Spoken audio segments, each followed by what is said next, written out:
ومجد وتحنن على سيدنا ومولانا محمد وعلى آله وأصحابه أجمعين. أما بعد، أيها الحفل الكرام، اتقوا الله حق تقاته ولا تموتن إلا وأنتم مسلمون. Yang sangat kami muliakan Ketua PBNU Agus Kyai Haji Yahya Khalil Saquf, semoga sehat panjang umur berkah untuk kita semua, amin. Yang kami muliakan pejabat negara Bapak Kyai Muzani, juga Bapak Kapolri, Bapak Listio Sigit dan seluruh rombongan.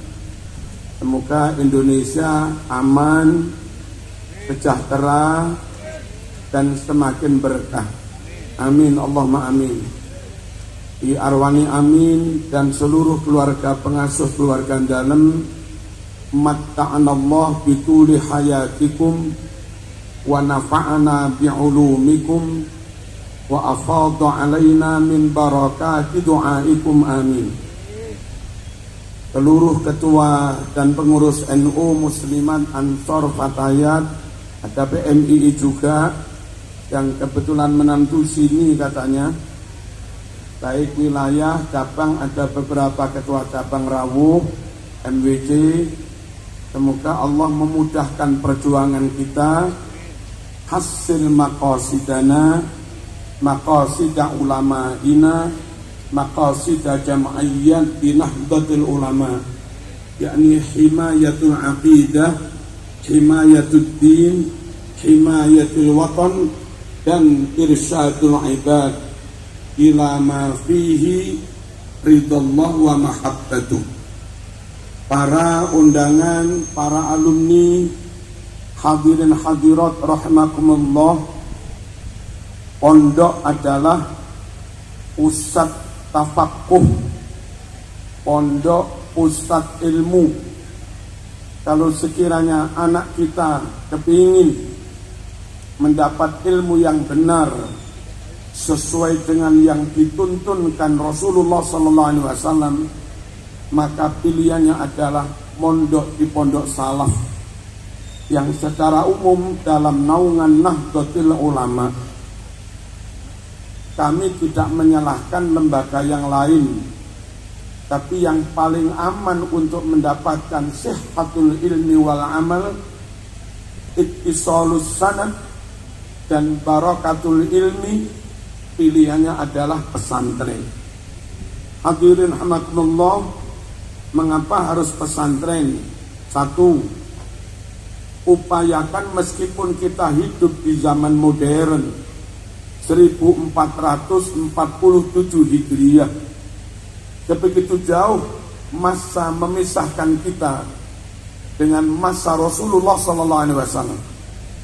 Tapi asalkan tetap ngaji di pesantren, maka kita, anak kita dapat ilmu yang jaraknya, kebenarannya nggak jauh-jauh dengan zamannya Rasulullah SAW. Di pesantren yang sudah marhalah mutaqaddimah, anak-anak kita diajak ngaji muhadzab, yang itu lil mawardi, umurnya sudah 1100 tahunan lebih. Anak-anak kita dibacakan kitab Muwatta' lil Imam Malik yang umurnya sudah 1200 tahun lebih. Anak-anak kita dijak ngaji berbagai kitab misalnya. Imam Syafi'i wafat 204 Hijriah. Sekarang hijrahnya 1447 tahun yang lalu. Kalau umur kitab Muwatta dihitung, umur kitab dihitung sejak wafatnya Imam Syafi'i, umur kitab sudah sekitar 1240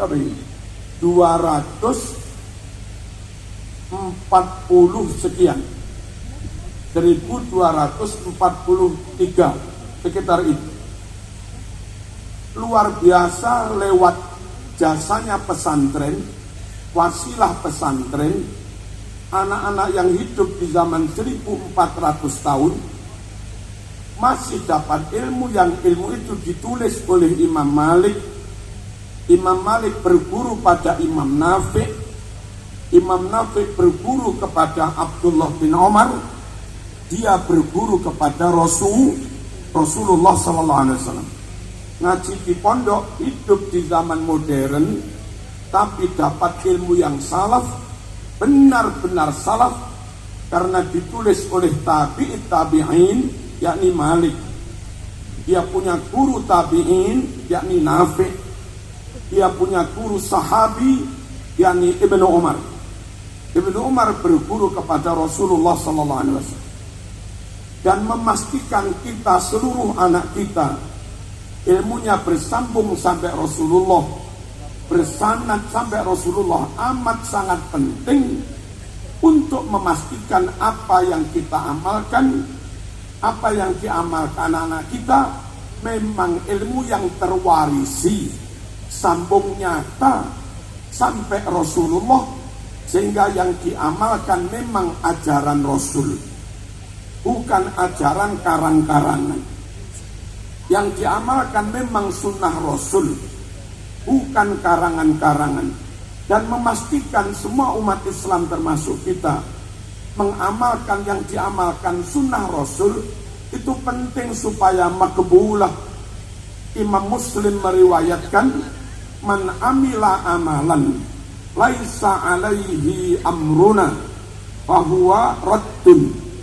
Siapa yang melakukan amal tidak sesuai dengan apa yang kami perintahkan, tidak didasarkan pada apa yang kami tuntunkan, nggak sambung alias munqati'us sanad, bahwa raddun, maka amal orang itu ditolak.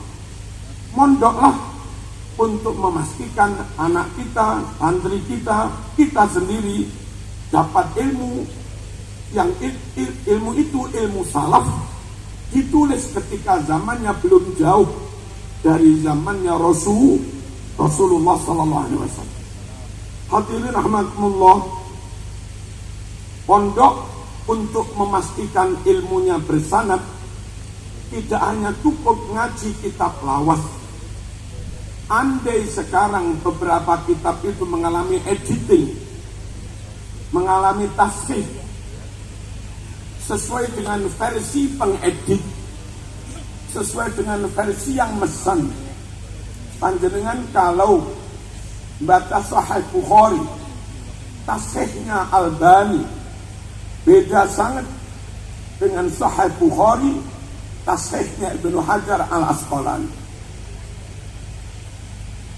Nah, kalau ada sekian banyak Sahih Bukhari Muslim tafsir bergaya modern, berwarna putih, nggak kitab kuning, maka di pondok-pondok sama-sama di Umul Qura ngaji Bukhari, di Lirboyo, di Ploso, di Langitan, di sini ngaji Bukhari, tapi beda.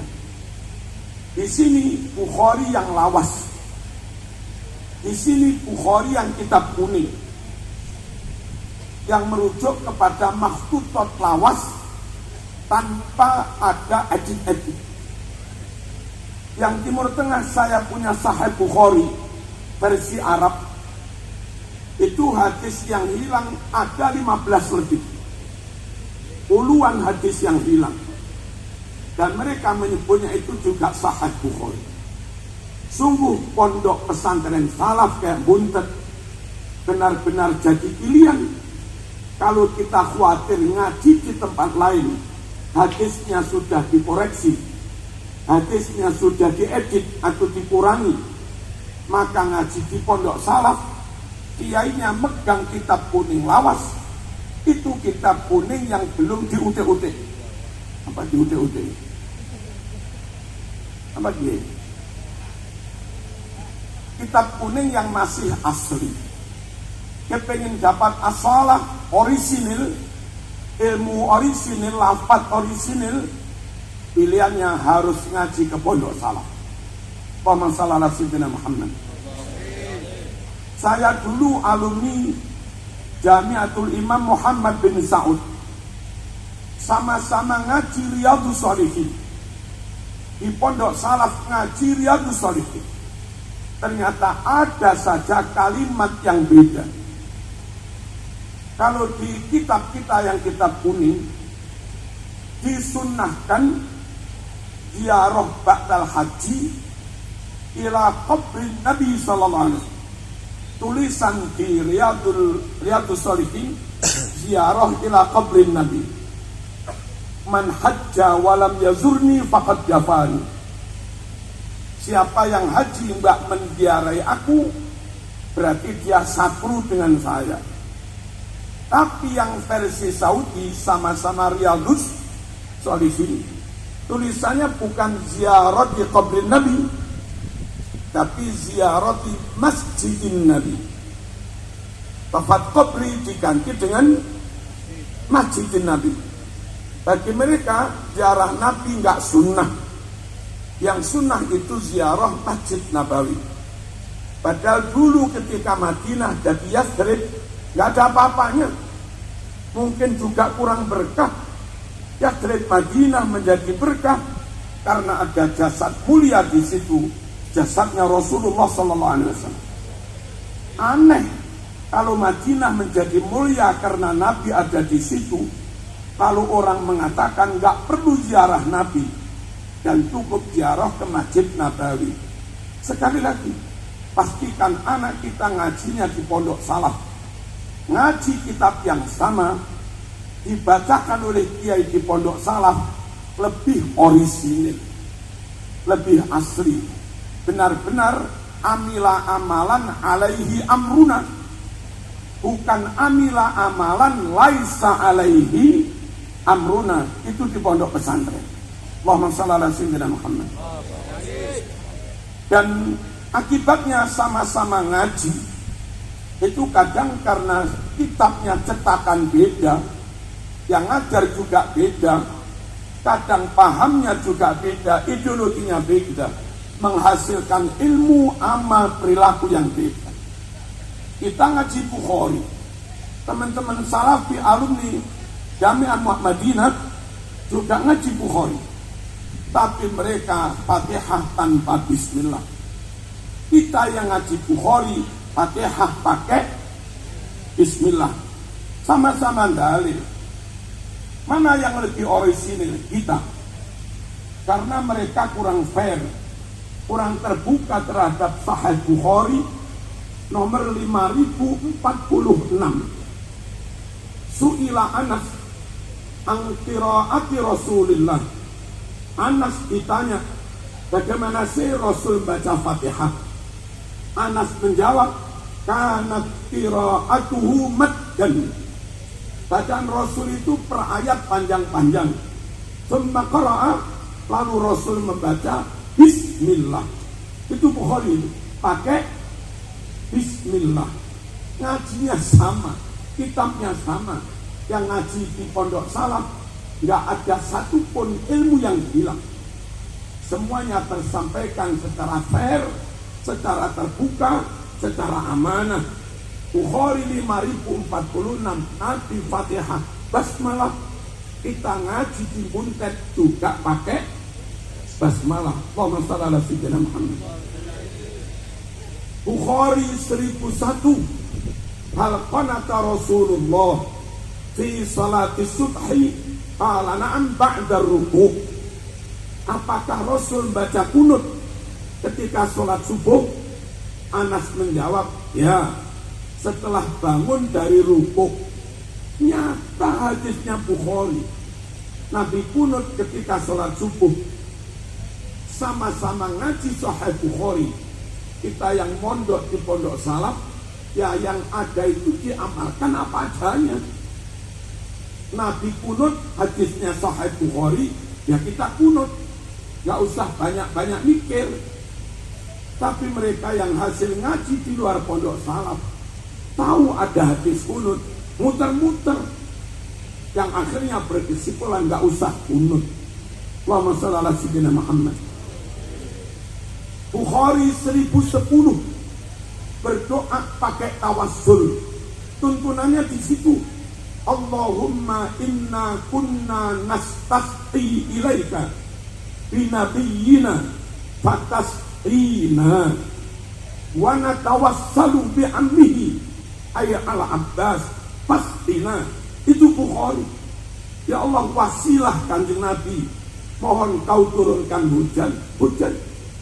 Ya Allah, natawassalu, kami bertawasul kembali dengan paman Nabi Sayyidina Abbas, mohon kau turunkan hujan.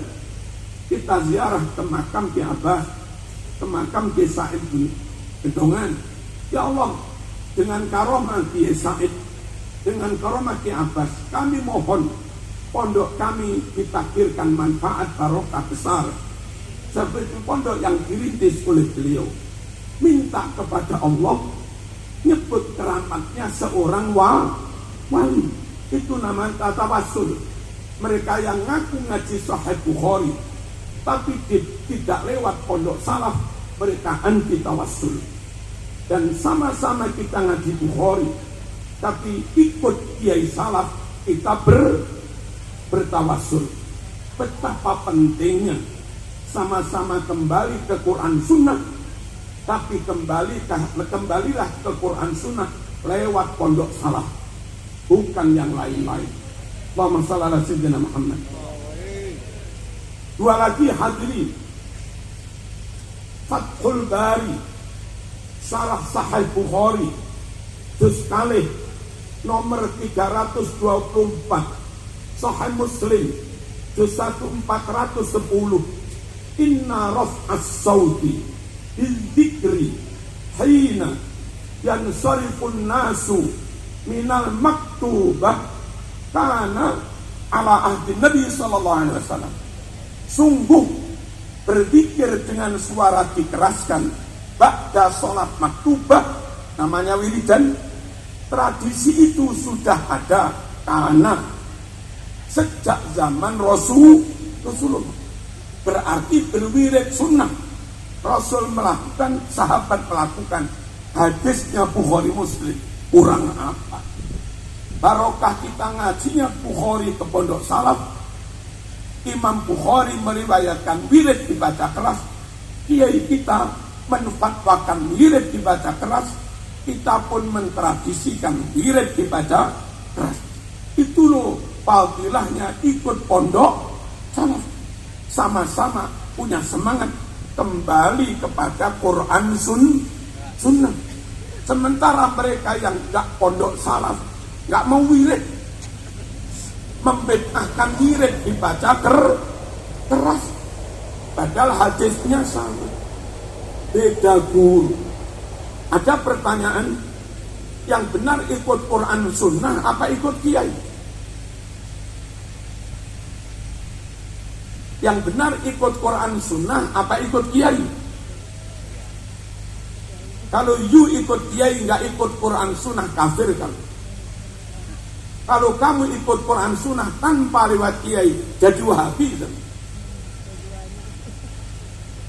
Yang benar yang mana? Yang benar ikut Quran Sunnah dengan dibimbing para kiai.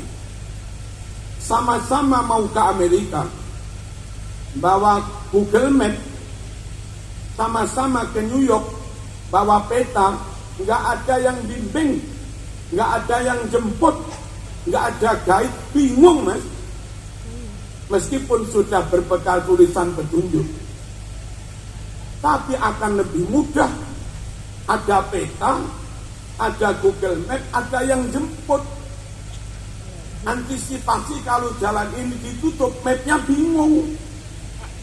Tapi kalau ada yang jemput lewat sini mas, selesai. Jangan benturkan ikut kiai apa ikut Quran Sunnah. Yang benar kembali kepada Quran Sunnah dengan bimbingan para kiai yang ilmunya bersambung sampai Nabi.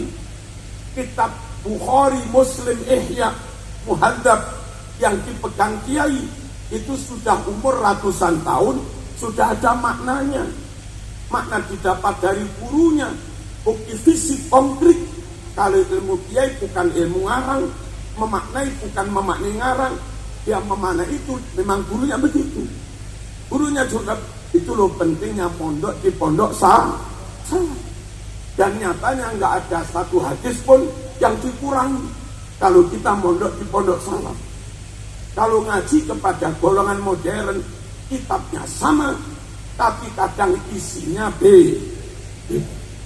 Di kitab Rahmatul Ummah yang agak modern, itu membuang lafaz la yang itu konyol.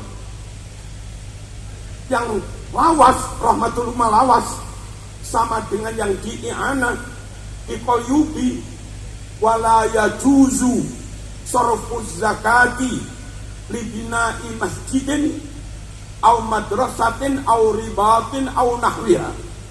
Ada kalimat la, tidak boleh mentasarufkan dana zakat untuk bangun masjid, madrasah, pondok dan yang semisalnya.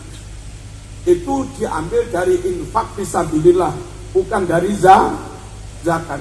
Tapi ada cetakan Rahmatul Ummah yang saya baca lanya hilang. Wa yajuzu sarfu zakat. Konyol apa enggak itu? Konyol. Nah kalau orang langsung beli kitab itu baca tanpa dingajikan kepada pondok salaf, dia mungkin jadi pengurus ranting NU, tapi berfatwanya sudah enggak sama dengan Lirboyo. Kenapa? Yang dia kaji kitab yang enggak digurukan, kitab yang enggak dia sanadkan, enggak pondok dulu di pondok salaf. Penting sekali berburu ke pondok salaf.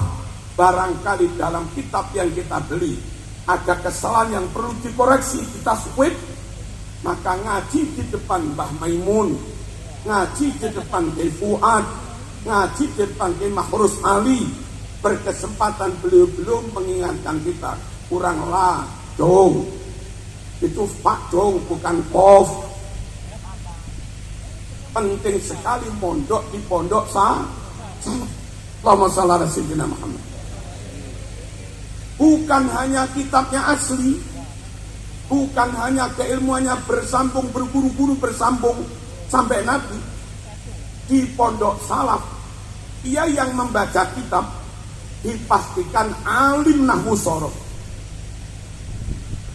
Beda banget baca Bukhari lewat terjemah, baca Quran lewat terjemah, dengan baca Bukhari Muslim, baca tafsir, tapi asli dan langsung dari kitabnya, dan qori'nya menguasai nahwu shorof.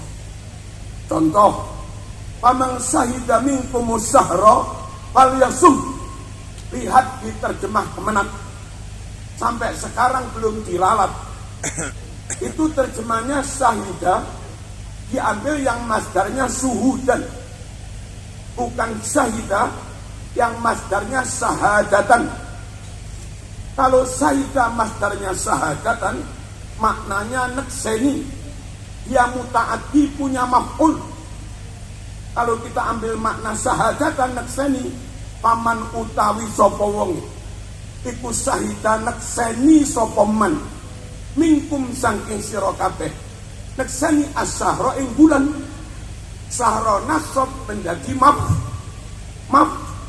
maf'ul dari syahida yang muta'addi, maknanya nekseni. Tapi penterjemah depan memaknainya pakai masdar yang suhudan, maknanya hadir, tidak musafir, hadir fil bait. Siapa di antara kamu di bulan Ramadan hadir, maka wajib berpuasa. Kalau musafir tidak wajib. Nah, ini gara-gara nggak ngerti nahwu, orang nggak tahu salahnya. Salahnya di mana? Kalau di mana hadir syahida, berarti dia lazim hadir gitu dok, lazim, nggak punya maf'ul.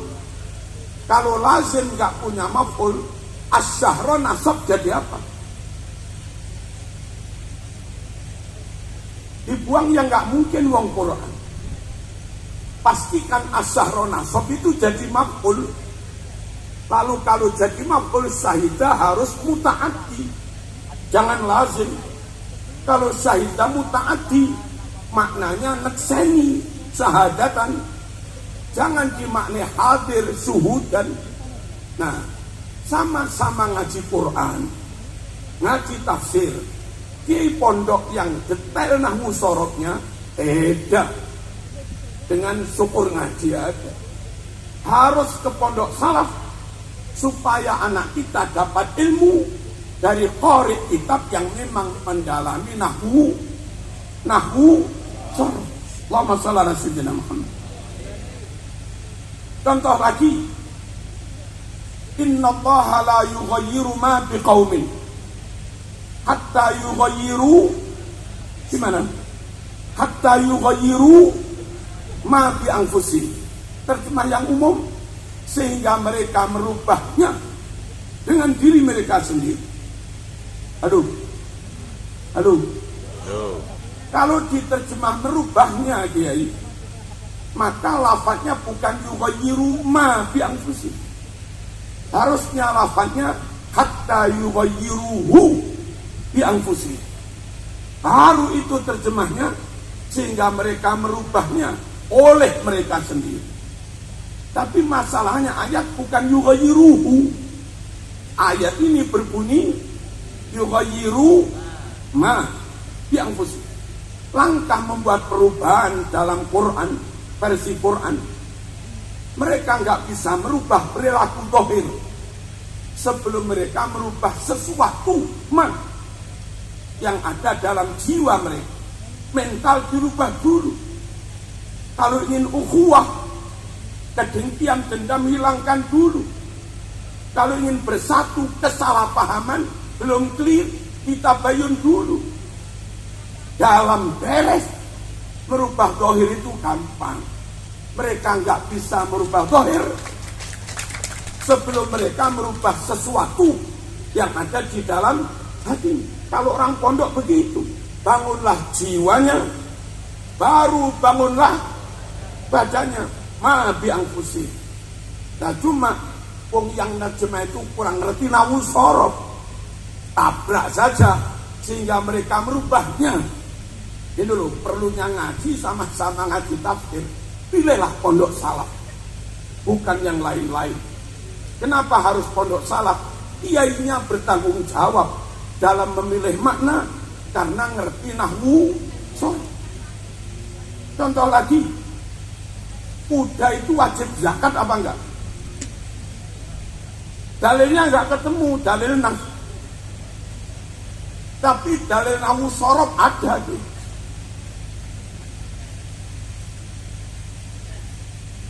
Unta wajib zakat ada hadisnya, Bukhari. Kambing wajib zakat ada hadisnya, Bukhari. Himar keledai enggak wajib zakat ada hadisnya, Bukhari. Kuda ini enggak ada. Kuda yang enggak ada keterangan wajib zakat di Quran maupun hadis, itu ikut hukumnya unta, sapi, kambing wajib zakat. Atau ikut hukumnya keledai, himar, berarti enggak wajib zakat. Imam Syafi'i cara mendalil pakai dalalatul iqtiran. Kuda khail itu di Quran penyebutannya atof dengan sapi, atof kepada unta, atau atof kepada himar. Kalau disebutkan atof kepada himar, hukumnya sama dengan linier dengan hukumnya himar. Kalau di Quran menyebut kuda atof kepada unta, maka hukum zakatnya setingkat dengan hukumnya unta. Ternyata di Quran penyebutan kuda itu atof dengan iman. Wal khayla wal bighala wal hamira litarkabuha wa zina wa yakhluqu ma la ta'lamun. Kuda, keledai, himan. Quran menyebut berjajar. Kalau disebut berjajar, wajib semua, enggak wajib ya enggak wajib semua, wong atof. Atof itu hukumnya mesti sejajar. Lah himar menurut Nabi hasil hadis Bukhari nggak wajib zakat. Maka wal khayla kuda juga nggak wajib zakat. Ini kalau orang nggak ngerti nahwu sorof, uyan. Halo. Ini panjangkan jenggot ini wajib apa nggak wajib?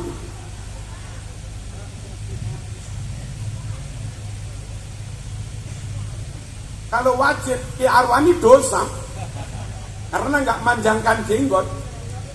Tapi kalau manjangkan jenggot juga dosa. Istrinya sedih, Bunyai marah.